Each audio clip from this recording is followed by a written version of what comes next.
नमस्कार साथियों, आज हमारा पहला फेसलेस वीडियो है। इसमें पिछले 10 सालों में साइंस के जो क्वेश्चन आए हैं, न केवल पशु परिचर का पेपर तो 26 सालों बाद हो रहा है, बल्कि यही प्रश्न जिसमें मुख्य रूप से 10th का बेस माना जाता है, बार बार रिपीट होते हैं रेलवे में, आरएस में, एलडीसी में और अन्य सभी एग्जाम्स में। आज का पहला प्रश्न है, निकट दृष्टि दोष में किस लेंस का उपयोग किया जाता है। तो मैं आपको इसकी ट्रिक्स बताता हूँ। निकट को इंग्लिश में हम मान लेते हैं नियर, NEAR, नियर यानी निकट या पास। तो इसमें 4 अक्षर है। अब 4 अक्षर वाला लेंस है अवतल लेंस, तो इसका आंसर हो जाएगा अवतल लेंस। आपके वहाँ 5 आंसर आएंगे, लेकिन जो आंसर अवतल लेंस होगा उसको सही करना है। आज का दूसरा प्रश्न है, दूरदृष्टि दोष में किस लेंस का उपयोग किया जाता है। दूरदृष्टि दोष, अब इसमें दूर शब्द आ रहा है। दूर को इंग्लिश में हम कहते हैं फार, FAR, फार में कितने अक्षर हुए? 3। तो 3 अक्षर वाला लेंस कौन सा हो गया? उत्तल लेंस। उत्तल में 3 अक्षर, फार में 3 अक्षर, तो इसका आंसर हो गया उत्तल लेंस। फिर से समझ लीजिए मेरे बच्चों, दूरदृष्टि दोष में किस लेंस का उपयोग किया जाता है? उत्तल लेंस का। क्यों? क्योंकि इसकी ट्रिक्स बहुत आसान है। दूर को इंग्लिश में फार कहते हैं और फार में 3 अक्षर होते हैं, और उत्तल लेंस में जो उत्तल शब्द होता है उसमें भी 3 अक्षर होते हैं।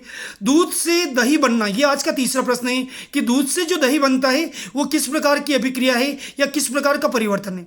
ऐसे मैं आपको बताता हूं, परिवर्तन मुख्य रूप से 2 प्रकार के होते हैं। एक होता भौतिक परिवर्तन, एक होता रासायनिक परिवर्तन। जिसमें जो नया पदार्थ बनता है ना, वापस पुराना पदार्थ नहीं बन सकता है, वो रासायनिक परिवर्तन कहलाता है। अब हमने दूध से दही बना लिया, हम चाहे तो भी दही से वापस दूध नहीं बना सकते। इसका मतलब ये कौन सा परिवर्तन हो गया? रासायनिक परिवर्तन। अगला प्रश्न भी दूध से है, ताकि बॉडी बनाइए और दूध वाले प्रश्न याद कीजिए। दूध की शुद्धता मापी जाती है, यानी बहुत से लोग दूध में ज़्यादा पानी मिला लेते, लेकिन डेयरी वालों के पास ऐसा उपकरण होता है जिससे उनको पता लग जाता है इस दूध में शुद्धता कितनी है, कितने पैसे देने चाहिए। पानी के पैसे वो नहीं देते, तो दूध की शुद्धता मापी जाती है लेक्टोमीटर में। अगला आज का 5वां प्रश्न मेरे बच्चों, गुब्बारों में कौन सी गैस भरी जाती है? ऐसे इंसान में गैस भर नहीं सकते।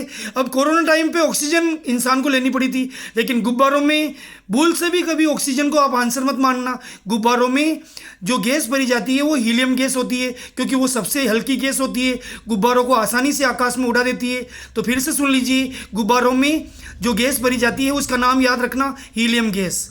अगला प्रश्न भी गैस वाला ही है, लेकिन अब की बार वो गैस वो है जो हम बाजार से 5 रुपए के कुरकुरे लाते, चिप्स लाते, 10 रुपए की, 20 रुपए की अंकल चिप्स लाते। उस थैली में चिप्स से ज़्यादा गैस होती है, लेकिन वो गैस कौन सी होती है ये एग्जाम में पूछा जाता है। उस गैस का नाम मैं आपको बता रहा हूँ, नाइट्रोजन। अगला प्रश्न है कि भारी जल किससे कहा जाता है, या भारी जल का सूत्र बताइए।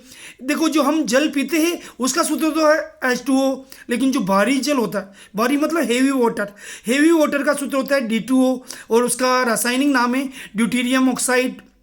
अगला प्रश्न है, जल का हिमांक कितना होता है? जल का हिमांक यानी वह तापमान जिस पर बर्फ जमने लगता है। बर्फ जो पानी होता है ना, जल होता है, जल वो बर्फ में बदलने लगता है। फिर से सुनो साहब, जल का हिमांक कितना होता है, यानी जल बर्फ में किस डिग्री पर बदलता है। तो अधिकांश बच्चे गलत करके आ जाते, वो 0 डिग्री लिख के आ जाते। लेकिन मैं आपको जानकारी दूं, 4 डिग्री तापमान जैसे ही होता है पानी बर्फ में बदलने लगता है। इसीलिए हमारे फ्रिज का तापमान भी लगभग 0 से 4 के बीच में होता है। आज का 9वां प्रश्न है, जल का क्वथनांक कितना होता है, यानी कितने डिग्री तापमान पर जल उबलने लगता है।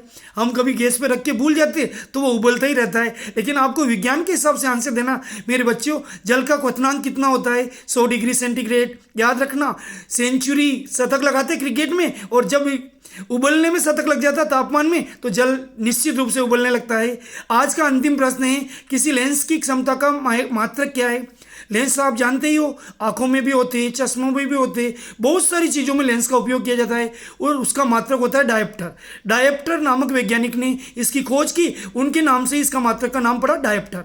तो आज हमने पिछले कुछ वर्षों में लगातार कभी इस पेपर में, कभी उस पेपर में, कभी आरएस में, कभी रेलवे में, कभी एलडीसी में, कभी बीएसटीसी में, ये प्रश्न विज्ञान के अक्सर आते हैं। इन 10 प्रश्न को पक्का याद करिए, रोजाना पढ़िए, शेयर करिए, कमेंट करिए, लाइक करिए। और अगर आप हमारे चैनल पर नए हैं तो कृपया ये मेरा पहला फेसलेस वीडियो है, इसको समर्थन दीजिए, सब्सक्राइब करिए। धन्यवाद।